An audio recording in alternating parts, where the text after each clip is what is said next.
ఖర్జూరపు వృక్షము ప్రభు పనికి వాడబడింది. కానీ దేవునిని స్తుతించడానికి ఎంతో ఖర్జూరపు వృక్షము ఆ మట్టలు ఎంతో ఉల్లాసాన్ని తెలియచేస్తా ఉన్నాయి, సంతోషాన్ని ఇస్తా ఉన్నాయి అనమాట.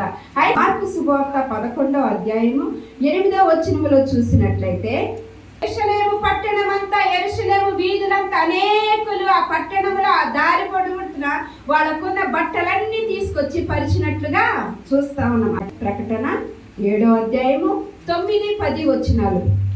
మట్టలు పట్టుకున్నారు, ఖర్జూరపు మట్టలు పట్టుకొని అందరూ కూడా పరలోక పట్టణ సింహాసనం ముందు అందరూ కూడా నిలబడి కూర్చొని ఆరాధిస్తా ఉన్నారంట మోకాటి మీద.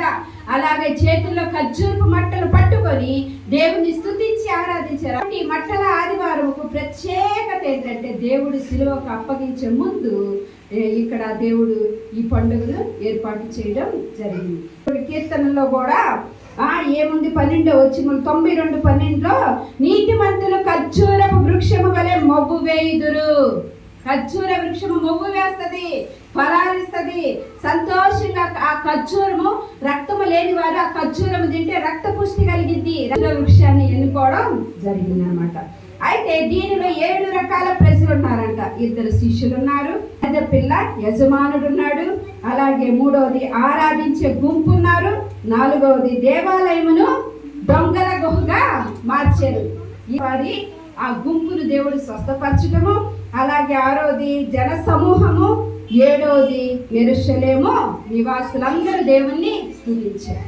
7 భాగాలుగా విభజించడం జరిగింది అనమాట.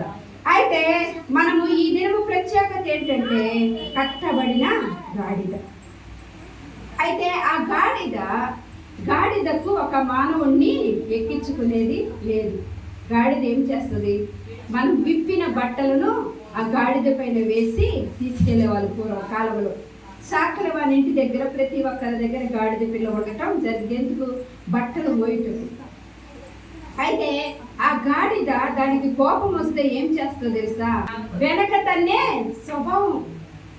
ఎవరికి గాడిద పనికిరాదు, వెనక్కి తన్నే స్వభావము. అసలు మానవుడిని అసలు ఎక్కడ ఎత్తుకొనే ఎక్కించుకోదు, బట్టలు మోసుకుంటూ తిరుగుతూ ఉంటది.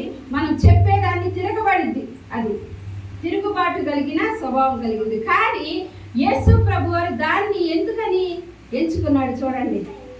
పనికిరాదు ఎవరికి అది, కానీ దేవునికి పనికొచ్చే పాత్రగా గాడిద చేసుకున్నాడు. శిష్యులను 2 పిలిచాడు.